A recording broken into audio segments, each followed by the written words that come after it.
Welcome back to A Celtic State of Mind. I'm Paul John Dykes, and today I'm delighted to be joined by Tommy Sheridan. Tommy, welcome to the show. It's not the first time you've been on. You're looking well. How are you? I'm fine. Paul, I can't complain, mate, apart from old age. I'll come to you one day as well. The wrinkles are getting worse, and the lockdown is not helping. I've had a go at Gail, my wife, because she's obviously washing my trousers in too high temperatures because they're shrinking. Either that or my waist is expanding.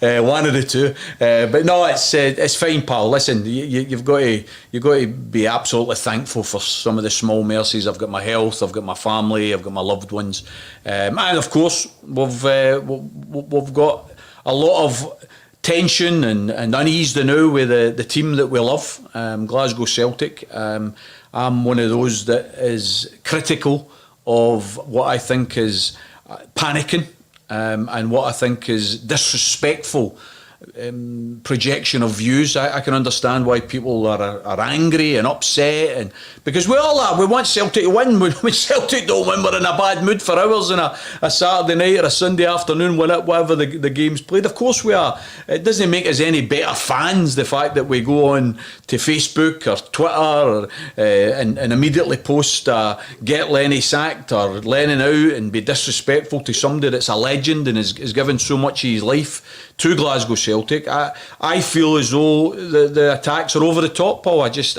I'm upset by the attacks. I think that they are unwarranted. I read a report today which gave me a wee bit of succour, because I read an ex-manager saying that he thought the attacks on Neil were shocking.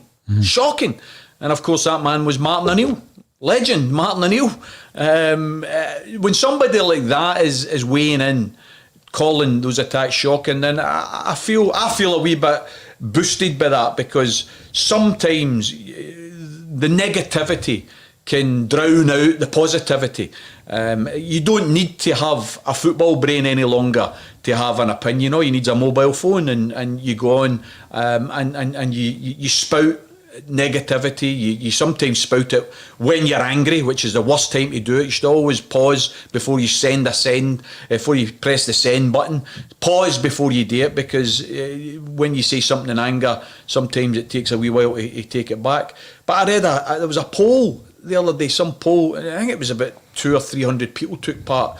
Lennon out, 77% say Lennon out. I mean, if I was to contact 25 friends and ask them a question and the 25 of them agreed with me, I could put up 100%. What does it mean? It's such a tiny reflection. But what I would question, Paul, is this: what type of Celtic fan chooses to put up a poll saying, should we sack the manager? For Christ's sake, we're about 14, 15 games into the season. We are facing up to an unprecedented crisis in terms of the health pandemic. We've been hit particularly hard. We've had 9 players affected by COVID. We've not been able to put the same team out twice, I think, more than 2 games in a row. I think Saturday may have been the first time this season that we've been able to play the same 2 teams. And we're facing with a renewed new club across Glasgow, which just so happens to have had its best start for 53 years. And we're over attacking our own side. The only people, Paul, in my opinion, who are benefiting from this tirade of negativity are Rangers and Rangers supporters. Because we, I think, used to attack them. It was a year ago. I can remember it a year ago, particularly after the Hearts result when they lost in the semi. They were all calling for Gerrard to be sacked. I can also remember people saying Golson was a nugget and Tavernier wasn't Rangers class. By the way, what a difference 12 months makes. How fickle are we in football that we give people so little time? I understand the pressure here that we're under. We want 10, of course we do. But can I just remind some of the Celtic fans, Jock Stein never get 10 in a row. Best manager in Celtic's history, never get 10 in a row. So this idea that we've got a divine right to get the 10. There is no divine right in football. You need to earn the right to win a game. And sometimes I think our fans are developing attitudes which I find absolutely unacceptable. And it's this privilege, this idea that we have got a divine right to something. We've got a divine right to nothing. We had many, many years in the doldrums, many, many years in the wilderness, winning absolutely nothing. Tommy Burns had a 3-year stint where his teams played brilliant football. I loved watching them. I loved the songs. D.I. Canio, only one George Cadet, he puts the ball in the net. We loved watching them. They played brilliant football. They scored goal after goal. But we didn't win a single league title. And all Tommy won in 3 seasons was one cup. Now, that has to be the perspective and the proportion that we bring to this debate now. Do we think Neil Lennon is happy with the way things are going now? Neil is obviously frustrated, obviously upset. He can't win, but can he? I looked at the websites on Saturday when the team went up against Hibs, and I never seen a single murmur about people saying that the starting 11 should be different. Why would it be? We played the same starting 11 against Motherwell and we trounced them 4-1. Could have been more. So you expect, okay, we're looking for consistency. Let's play the same team. That's what he did. It didn't work. Big Tom didn't have a good game. Moy didn't have a good game. Frimpong probably his worst game in a Celtic jersey. It's not Neil's fault. In fact, I wish there would be some fans coming on here and pointing out that when Hibs scored, and particularly when the second goal went in rapid succession, what did Neil do? Did he sit in his hands the way people have said that he's been doing? No, he made radical changes to the team. I thought it was a brave decision to take Bruno off and put on Duffy because he wanted to go for the 3 at the back. He wanted to change the shape. That's what he did, and what happened? In the last 20 minutes, we dug in. And by the way, we were lucky, let's face it, but we were lucky we got a penalty, bit of luck. We also got a poor clearance, bit of luck. But I tell you what, it's about the only luck we've had all season. We've had 9 down with COVID. Rangers haven't had a single player down with COVID, which is remarkable, by the way. And yet we pulled back 2-0 to 2 each. I can remember one of the games, Paul, you're good with stats. I can remember us being 3 down at half time away to Kilmarnock. And it was over. There was no way we were going to win the league. That was it. We came out and we got a 3-3 draw, I think it was. And it sort of a changed the season. Things can change quickly in football. We are in an unreal situation, an artificial situation. No fans there is killing us. Not having the atmosphere, not having the ability to raise the team is killing us. And people will say, well, what about the other teams? They've all got that as well. But let us remember, the other teams didn't have it anyway. They didn't have the 12 man the way we've got it. They didn't have that massive 60,000 lifting the team whenever they were down, making sure that any mistake was cottoned onto and we gave encouragement. My appeal, Paul, to Celtic fans is to get behind the team, get behind the manager. You don't have a manager and then give him only 14 games into a season. He's 1 game away from a quadruple treble. It's unprecedented that in September he wins the manager of the month and then in October people are calling for him to be sacked. It just is unprecedented. Yes, we've had bad results. Yes, we've had bad performances. But the idea that you lay everything at the manager's door and that somehow or other a magic wand, a new manager, and it'll all change, I just think is naivety, complete and utter naivety, and it's indulgence from a lot of Celtic fans who, and by the way, there is loads and loads of other Celtic fans, and I would argue the overwhelming majority of Celtic fans who do want to stick with the team and who don't support the idea of banners getting unfurled calling for the manager to be sacked 14 games into a season. That banner, that's something this morning, Tommy, that many of us woke up to. And I think Martin O'Neill made a few points, one of which that stood out for me was, looking at the virtual fan. Well, we are virtual because, there's no choice but to be virtual. But when you're putting out, I feel when you're putting out a debate, it needs to be balanced. So this morning we spoke to Colin Watt. His Wi-Fi didn't stand up to it, but he was of the view, he was on the other side of the argument, Tommy. He was looking at Neil Lennon has to go, and that was the message on the banner. I think you've got to have a balance and you've got to look at the other side of that argument, which obviously you are quite passionately on that side of keep Neil Lennon. Now, you mentioned a game, Kilmarnock Rugby Park, 3-0 down at half time, you pulled it back to 3-8. Celtic are a very romantic club. There's a fairy tale element to it. But I think Celtic fans during this pandemic have been looking at things like the demise of the consistency and the performances and the results and thinking that fairy tale won't continue under the current regime. Now, we pulled back a 2-0 deficit against Hibs. Do you see the Neil Lennon Mark II, because it's his second time round, Tommy, do you see enough in Neil Lennon that he's able to turn this round this time round? Can you see a time where the Celtic fans need to eat their words this season? Definitely. I think the Celtic fans, some of them had to eat their words last season, because people can remember last season, we approached December, and the facts meant nothing, Paul, because Lennon was not the man for the job. Lennon was the cheap option. Lennon was a yes man. All the types of attacks, because Rangers were ahead in the league.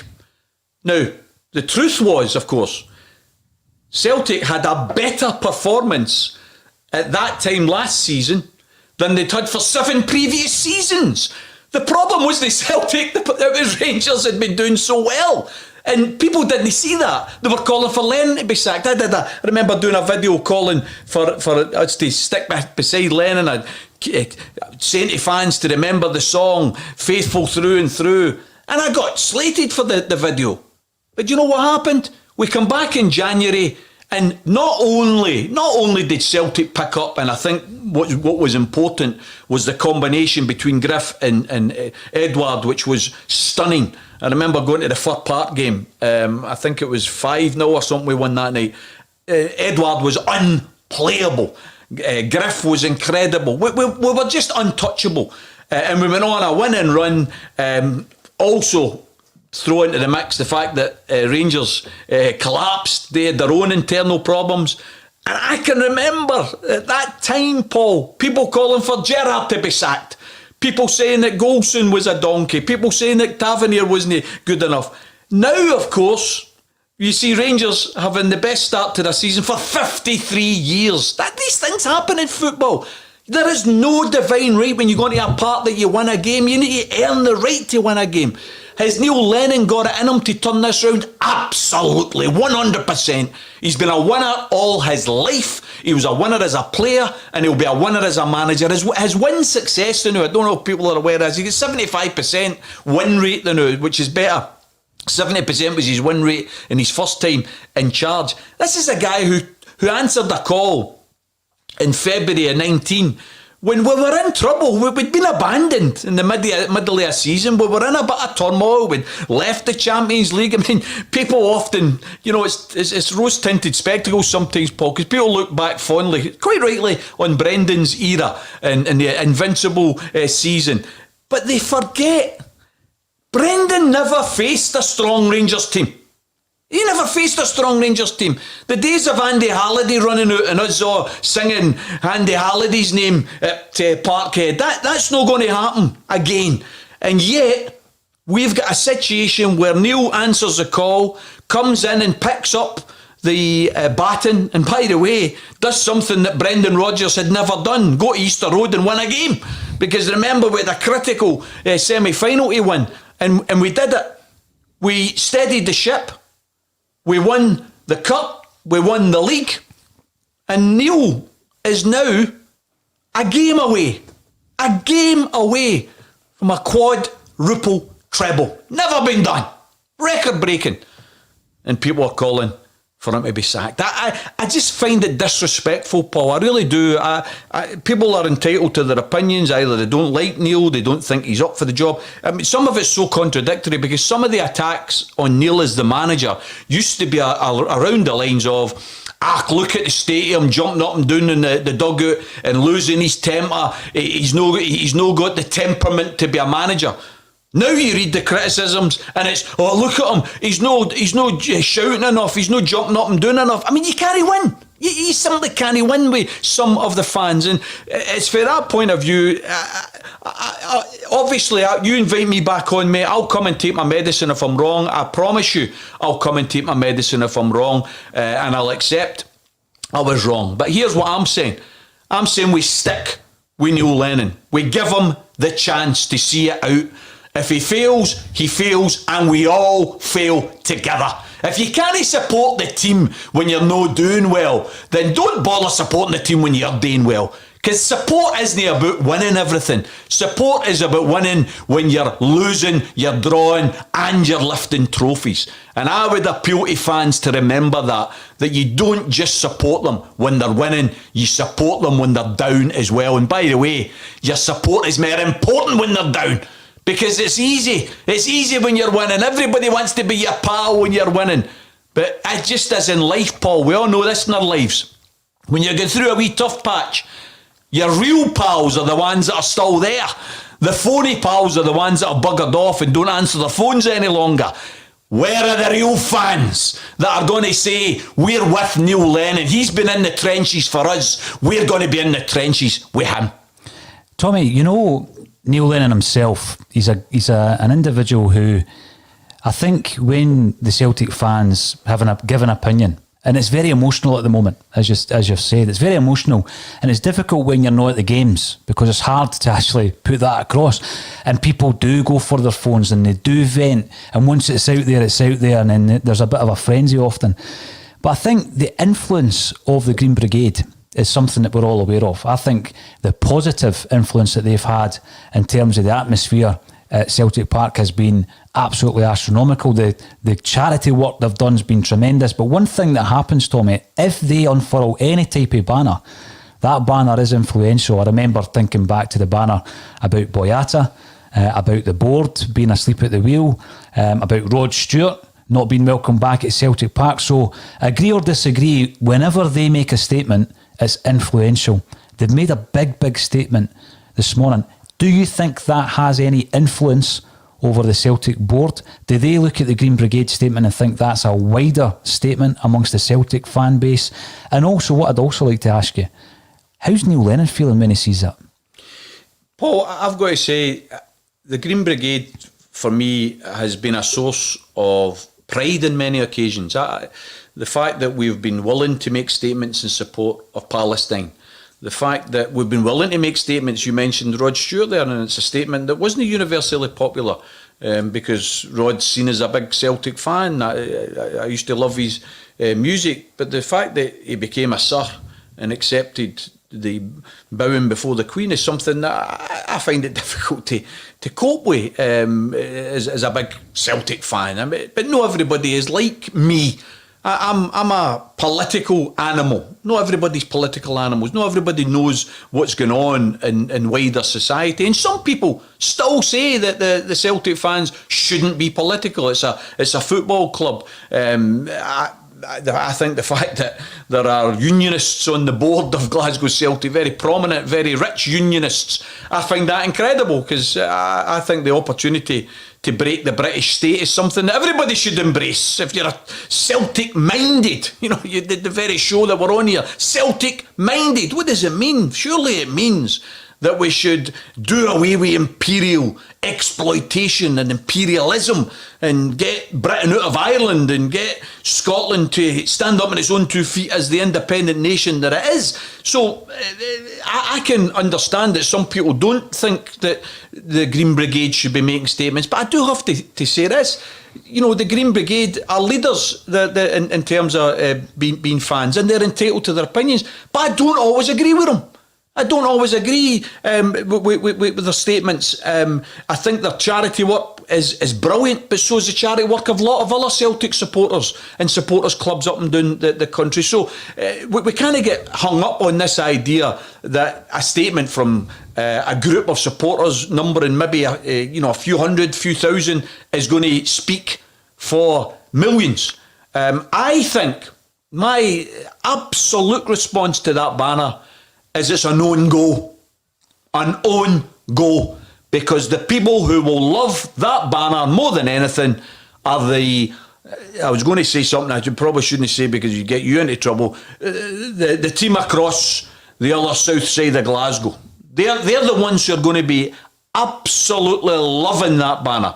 Does it have any effect on the board? I don't think it will have an effect whatsoever because I think personally, Personally, I think the board is often removed from the passion that you and I feel for Celtic. I think the board often look at it as a job rather than a vocation. Does that affect Neil Lennon? 100%. 100%. I think he'll feel right now absolutely deflated that people who have sang his name, people who have sung his praises, people who were appalled at the death threats that he faced, appalled at the assaults that he's had to endure, and yet he come back for more. He stuck his neck above the parapet, come back for more. And I think people have turned on him. And I really, really think people should take a right long, hard look at themselves and ask, was that the right thing to do? We're just off to play away an away game at Sparta Prague. We've got a League Cup game coming up on Sunday. We're trying to lift the spirits. We're trying to get consistency. Oh, why don't we attack the manager and call for him to be sacked? I just think it was very, very poor. I'm disappointed. I'm not privy to the Green Brigade's decision-making processes, but how they arrived at that decision worries me, because if there was some type of vote taken, then I'd like to have heard whether it was balanced or not. You've just said the programme should be balanced and discussion should be balanced. Absolutely. Where was the balance before you unfurl a banner like that? Well, it makes a massive statement, Tommy, because anything the Green Brigade do does make a massive statement. It often makes headlines, national news headlines. And I'm looking at that thinking to myself, does it make a difference to the board? I mean, in the past, you were able to go to the game and vent your anger and give your opinion. And I remember some of the dark days going back to the time when the fans were wanting to overturn the actual board themselves. I'm thinking about previous situations and managers turning it around. And I'm looking at this squad that Celtic has, Tommy, and I think to myself, actually, compare that to last season's squad, and we've strengthened. I think the one area that no one would deny is weaker is in goals. And we've got a situation there where, you know, Neil Lennon needs to decide who his number one is. Does he continue with Scott Bain and Barkas? That completely depends on the situation in the training pitch. I still think that we've got a squad capable of winning the league.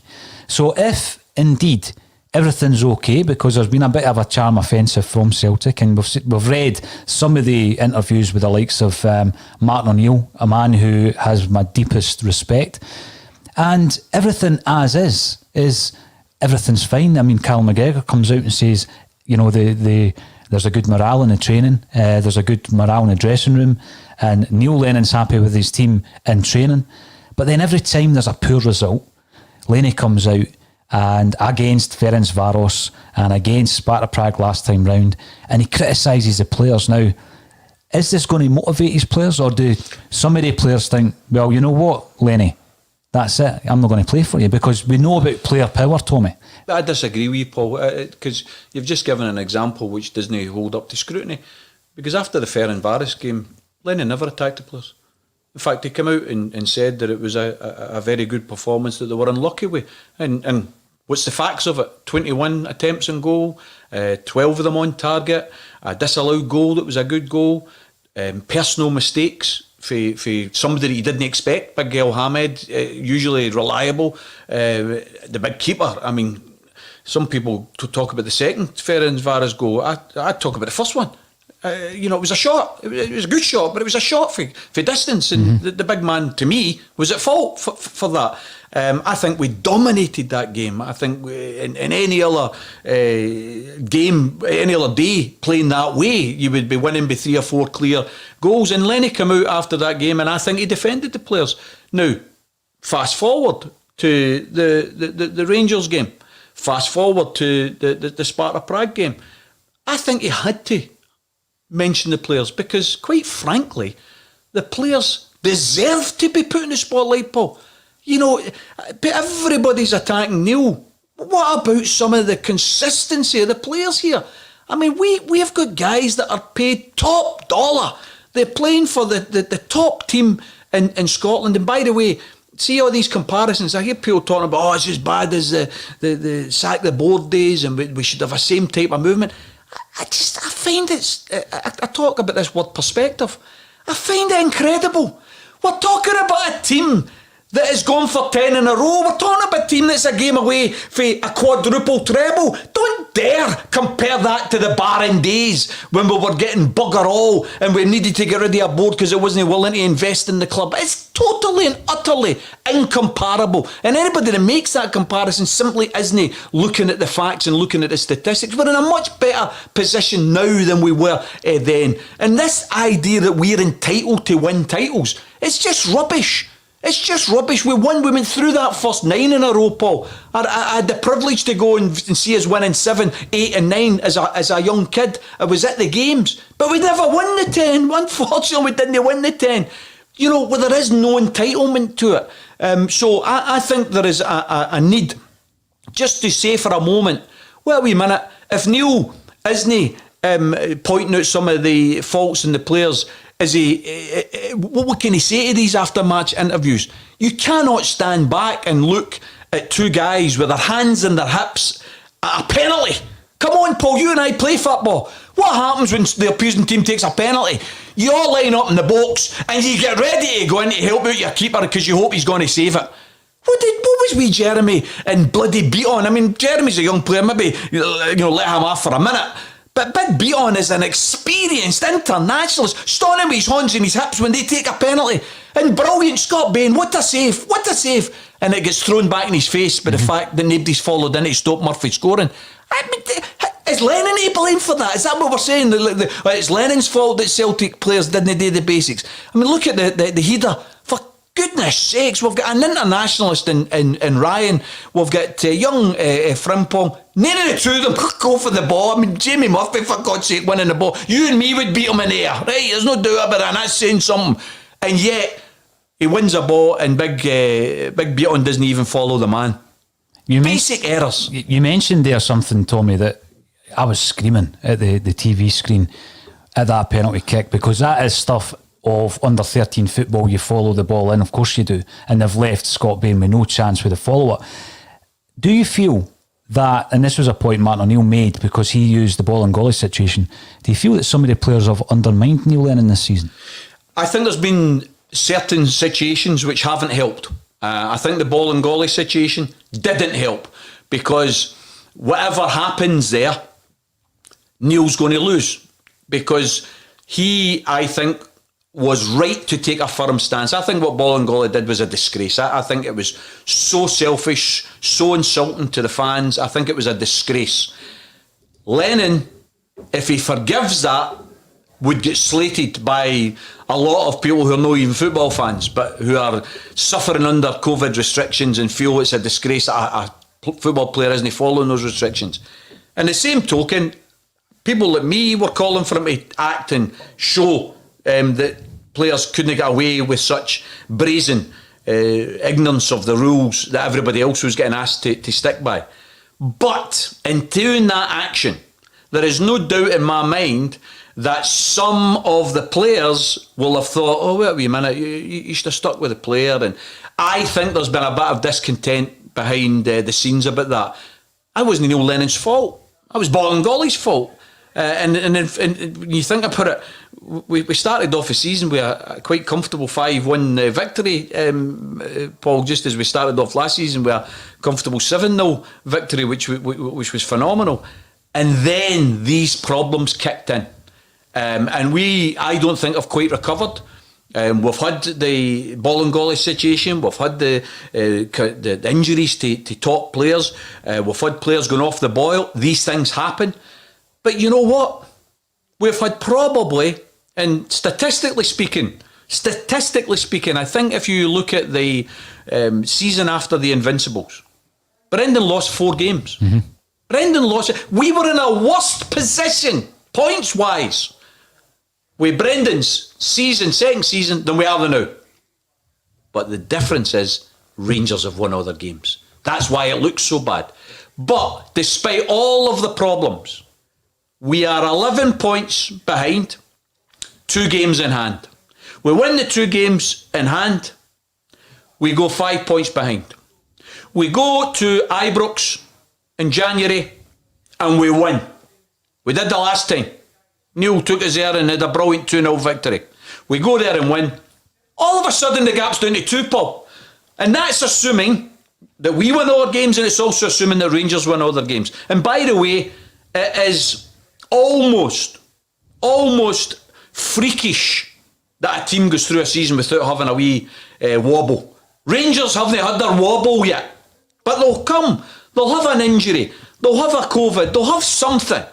And by the way, hopefully they'll have loads of games, which adds to the potential of the injuries, because they, I think, have come out of this part of the season almost unscathed from all of the problems that Celtic have had with COVID and injuries.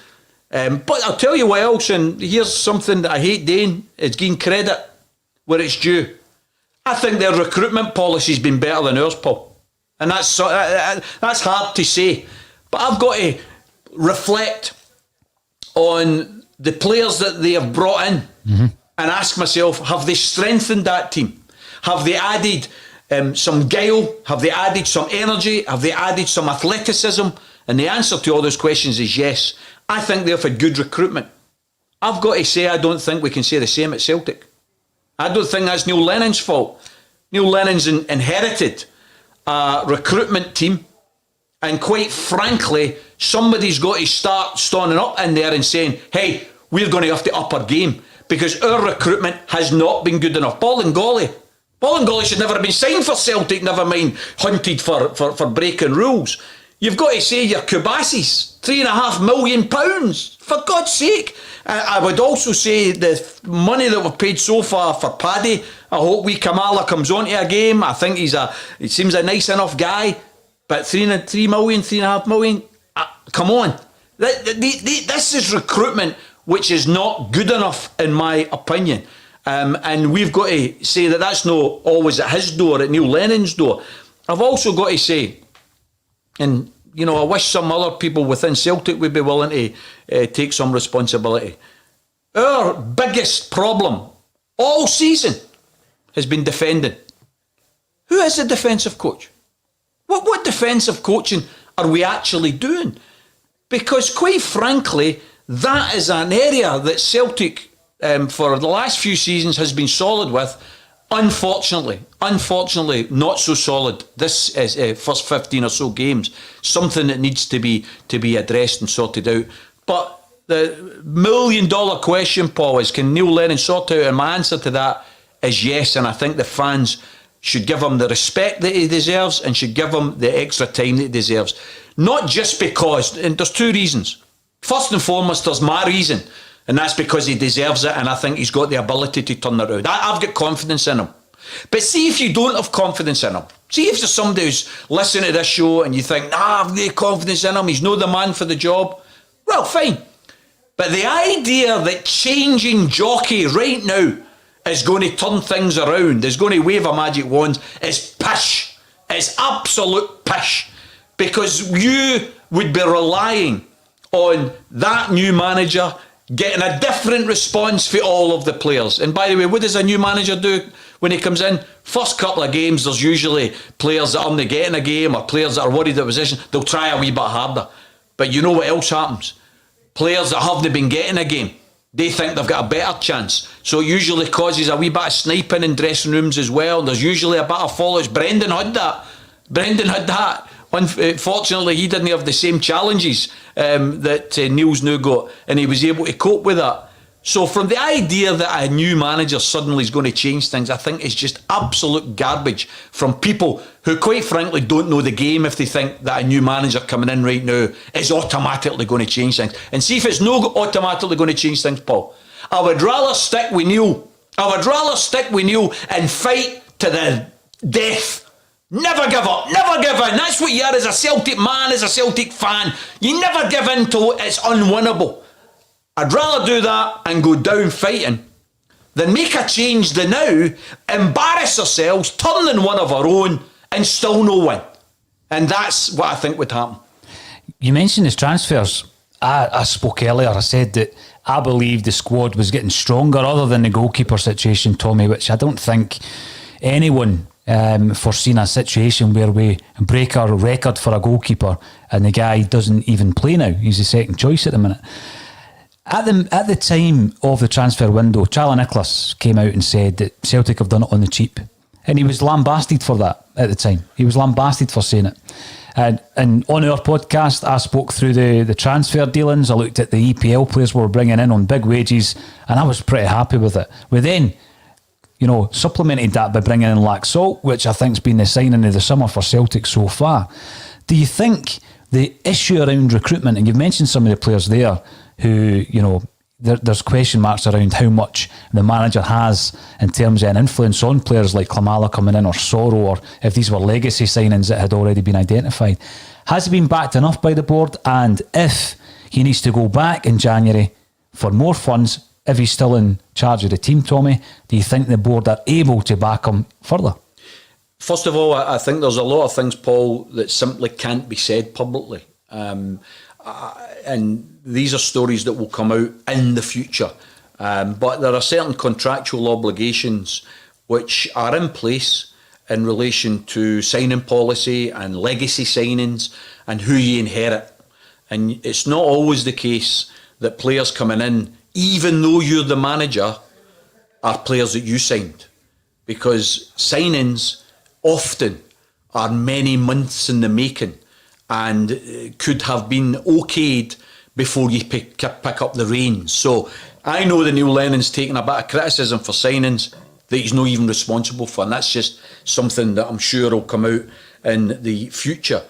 In relation to the story around Big Fraser, I went on record last year as suggesting, and it was after the Cluj game, up until then, I felt sorry for Bainey, because I think Scott Bain is a lovely guy and I think he was doing reasonably well.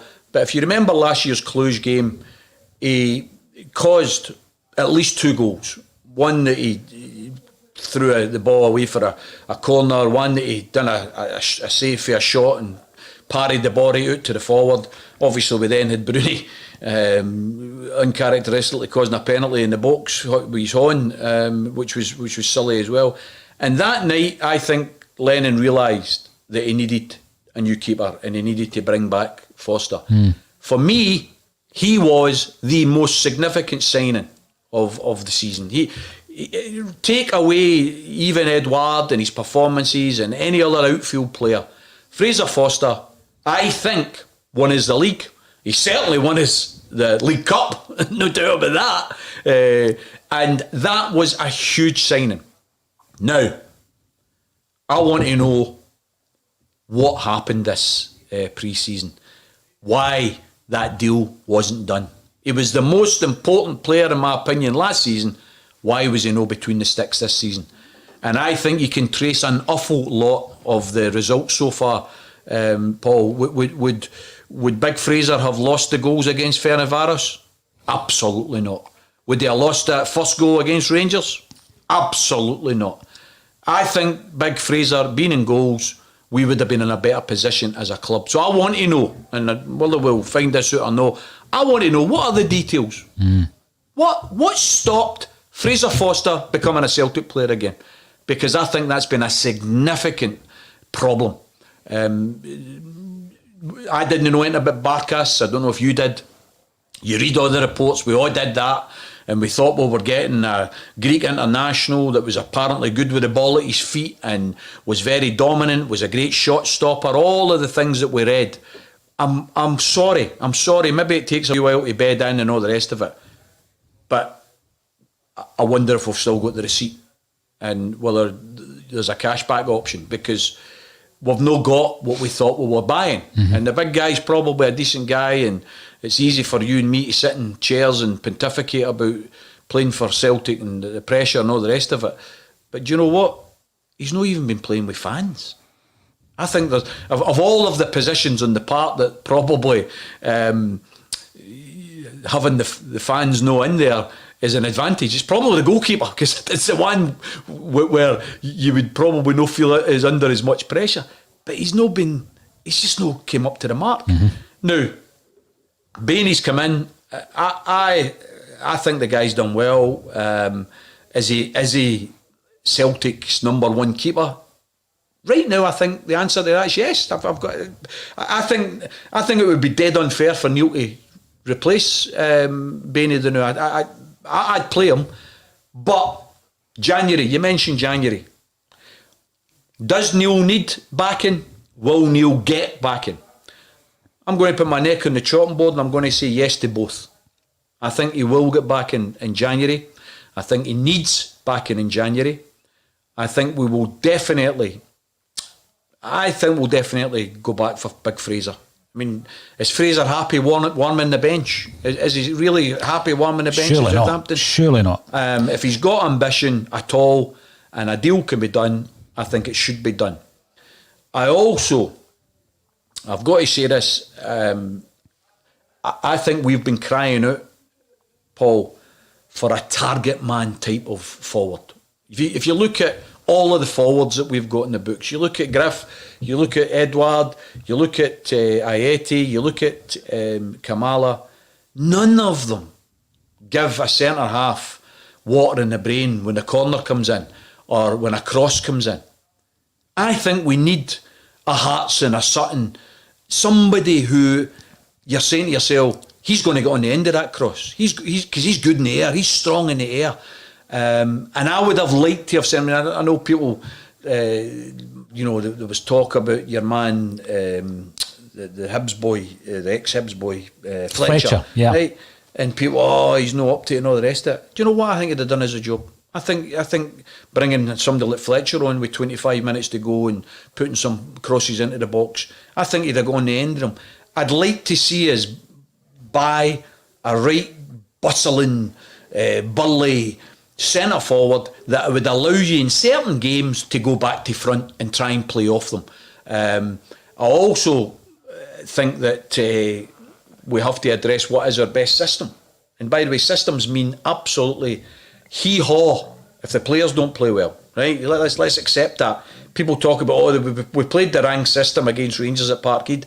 You could have played 15 different systems, but with the players not coming up to the mark, with the players not turning up, Paul, it doesn't matter what system you play.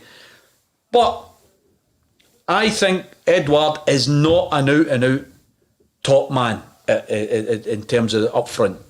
I think Edward plays better coming off, picking up, and turning and running at defences. He's the guy on his game is unplayable. He needs somebody to play with, but which means we need to get Griff in there eventually, or we need to get Ayeti in there. Somebody needs to play with him. But then that begs the question, Paul, because if you play the 2, and I think we should, do you play the 3 or do you play the 4? Are we capable with the personnel we've got, capable of playing 3? And I have got doubts about that. I've got doubts about that, mate. Right back wise, I'm upset that Big El Hamed let us down in the Ferencváros game. I think it was poor. He also let us down, by the way, in the Sparta Prague game. I didn't mean he came on. The third goal was down to him. He gives the ball away. Terrible. But I think he's a good player. I think he's a solid player. I would like him to be a right back. I think Laxalt should be our left back. I think young Taylor, by the way, everybody criticise him. I think his height's sometimes a problem. Teams can play on that. But he very rarely let us down in terms of defensive. Where I think he let us down was sometimes his delivery, although that was improving. So I think he's been unlucky with Taylor. But I'd play Laxalt, I'd play El Hamed. But then you've got the quandary, haven't you? Who do you play in the middle? I know. Who do you play? And I'm Shane Duffy's probably one of the most popular signings at Parkhead for a decade. Yep. Right? I didn't know the big fella, but fans that I sit beside, fans that I travel to the games with, were all telling me how wonderful he was and what a great signing he would be. I know. And therefore, when he signed, I was over the moon. And by the way, Lennon probably thought he was getting somebody who would fit in. Maybe we're finding out that Big Shane has got enormous strengths as a player. He can attack a ball and win 9 times out of 10. But with Brighton, was he no attacking the ball on the 18-yard line? Was he no defending for most of the game? Was he very rarely been asked to take the ball at his feet and spread it?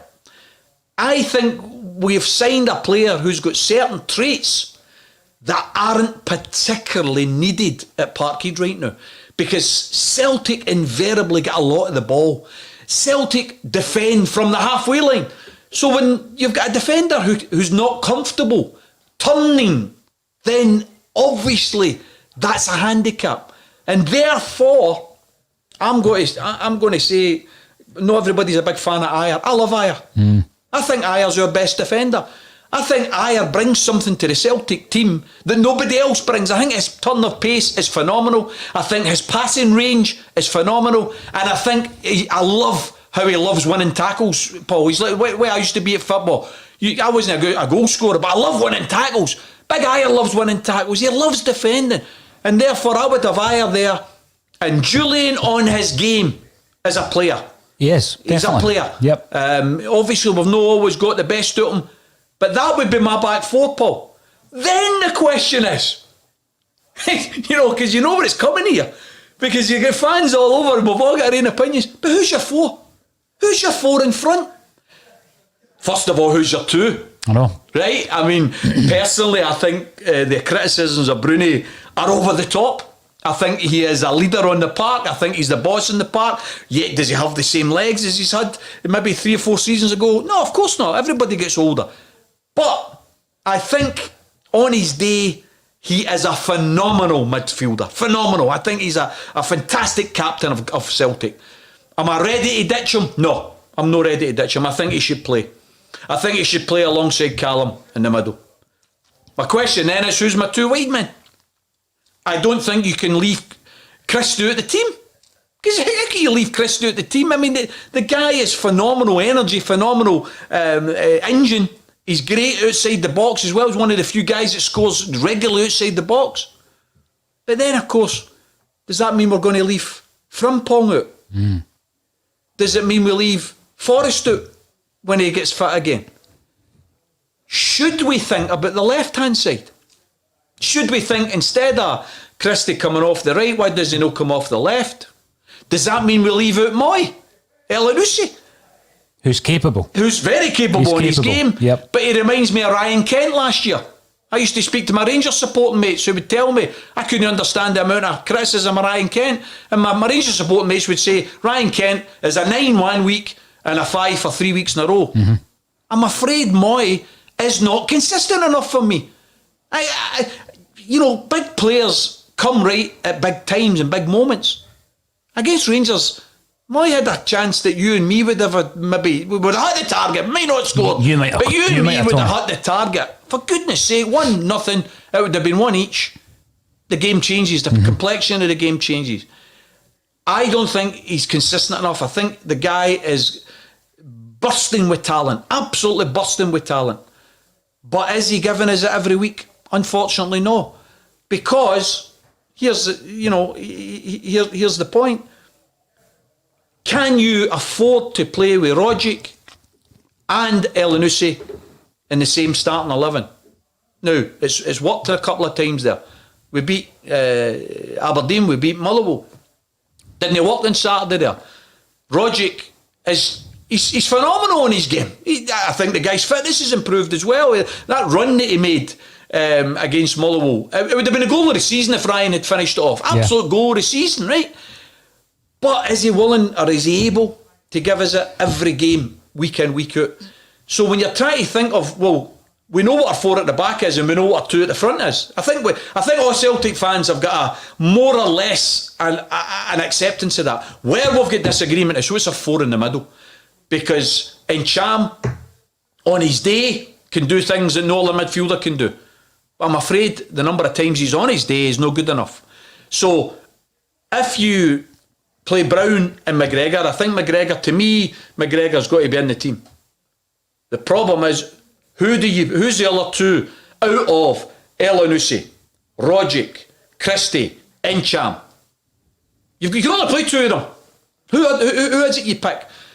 Personally, I'll get criticised here, but personally, I would play Christie. I think he should always be in the team. And then I would play Elyounoussi or Roderick. I wouldn't. I think having both of them in the team at the same time, Paul, personally, brilliant creativity, but only on certain occasions. One of them's always going to be a luxury. If you play the two of them, Tommy, one of them will always be the luxury. Very rarely do you get the two of them, firing on all cylinders. I've got one final question for you. Sorry, one final wee quick point, but just to make more fans angry here. Here's something else. If Mikey Johnson's fit, I would actually play him before Elyounoussi. I think he's somebody who gives us that wee je ne sais quoi, that wee bit of... I look at the Rangers' performances now, and I look at what Kent does, and I look what Aribo does. What do? They pick the ball up and they run at players. They commit players. They cause teams shape to break down. Why? Because they go by a player and then the defenders then have to think, right, do I stick a twist here? Do I stick with my man and leave him space, or do I go to him and leave my man to get the delivery? Aribo and Kent give Rangers that week in, week out. That's why they're getting games. Mikey Johnson does that with Celtic. Ryan Christie does that. He does, yeah. But what we don't have regularly enough is Elyounoussi and Tom doing that. So, I know I'm not going to be particularly agreed with loads of Celtic fans, but I actually think a fully fit Mikey Johnson would probably be starting the left for me. And another player has been out for months, just like Julien, just like James Forrest. The one concern, the main concern I had, Tommy, was when Neil Lennon was speaking about a culture change. Now, that was a big warning for me, because I felt to myself, we'd heard all these gossip, all the rumours, and you can't read too much into that, Tommy, because you don't know what's true and what's not. But when Neil Lennon said that there had to be a culture change, I thought, well, this is the same side that is going for 12 domestic trophies in a row. Surely there is already a good, stable culture within the club and within the dressing room. Do you think that's frustration on Lenny's part, or do you think that changes do have to be made behind the scenes? Well, it's clear that he's not getting the consistency that he's demanding, and he's got to sort that out. The buck stops with him. We know that. That's why he's in the spotlight. It's why he's under the pressure. It's why he gets paid a good wage to be the manager of Celtic. He's got to turn it around. And clearly, what I think he was getting at was he was defending his players. You talked about a couple of times where he's come out and attacked his players, but that was only after several poor performances that he did that. I think he's now at a stage, and by the way, it's hard, very, very hard, because there's a lot of boys there playing with Celtic, and you and I know families that are struggling now with the COVID and the restrictions and the rules and the lack of contact with your family and everything else. So, these things are real. These things affect footballers as the way they affect everybody else. But I wonder if he's maybe been a wee bit lax, a wee bit friendly. The players have never let him down, so he's let things go. But the players have started to let him down, and therefore he's got to change it. And maybe the training regime's got to change. Tweaking things, I think, is necessary. I'm never... here's me on my pedestal. What do I know, right? Again, pontificating. Guys like me pontificating when we've not been there. We don't know the score. But I'm allowing my tuppence worth. Corners, free kicks, dead ball situations generally, Paul. Are we working often enough on them? Because quite frankly, we're not scoring enough goals for dead ball situations. We're not a danger for dead ball situations. I look at the use of Ryan to take every bloody corner. Come on, the guy's already covering more blades of the grass than anybody else in the team, and yet we're stretching him all the time to go and take corners. Why are we always taking... a corner for the left side so that it's an outswinger? I always prefer in-swingers personally. I think it causes more problems for defenders. But I think we've got to share the load. I think we've got to start looking at free kicks that are a bit more variation. I think we've got to look at corners that are more variation. I think the wee Frimpong, I don't know whether this is a coaching thing or no, but if we do play him wide right, because that was one of the... I was talking earlier about the selection problems. He's in the mix as well. I mean, I said there, who are we going to play? You've got 2 for 4. It's actually 2 for 5. And when Forrest is fit, it'll be 2 for 6. When Mikey's fit, it'll be 2 for 7. If you play 4-4-2, you've got to accept that that's your problem that you're presenting. But it's a problem you need to deal with. But we Jeremy, fantastic talent the boy's got. Lovely, lovely wee guy. But he's got to keep doing what he's good at. Why he's turning inside all the time?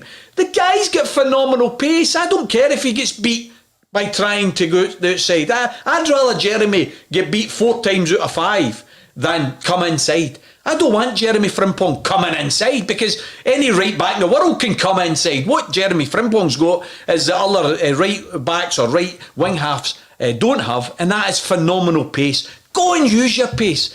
What we've got to, I think, is work at Parkhead. We've got to work. They're obviously doubling up on him. We know that. But whoever's playing in front of Jeremy, if he's playing, must vacate the space. Must come inside and leave the space to hit the line with. Personally, that's where you score goals for, in my opinion. We scored probably one of the most simple goals against Motherwell. Look at the third goal against Motherwell. How simple was it? Big El Hamed, down the line, crosses the ball, and El Enoussi heads it in. God, we all played football our lives. How many times did you score goals like that? That's how you score goals. And yet how many times do we go down the line, and then we stop, and then we come back inside? We need to, I think, get back to some of the basics as well. Get the ball in early doors. We lacked Salt when he came at first. I don't know if you noticed, but he was hitting the balls in early, and some of the forwards weren't ready for it. Yep. But I think it was great, because that's what defenders hate. If you're a defender, what do you love? You love the fullback taking ages. He looks up and you know it's coming in. But what if the fullback gets the ball and early before you're ready, he's hitting into the box? That's what we've got to pounce on. So, there's the ABC of football, according to me, which amounts to a pile of beans probably to a lot of people. But we're all entitled to our opinions, Paul. And my opinion is we stick with Neil Lennon. We used to say in Lenny we trust. Some people have forgotten that. And we used to always sing that we were faithful through and through. Erecting banners 15 games into the season saying sack the manager, isn't he been faithful through and through? Tommy Sheridan, welcome back to a Celtic State of Mind. It's been a pleasure for an hour speaking to you. It's all about balance, it's all about debate. And I've said on this show before that I feel that it's time for a change. You have come in and you have given us a different argument entirely. It's always a pleasure to speak to you, Tommy. Thanks for joining me on a Celtic State of Mind, sir.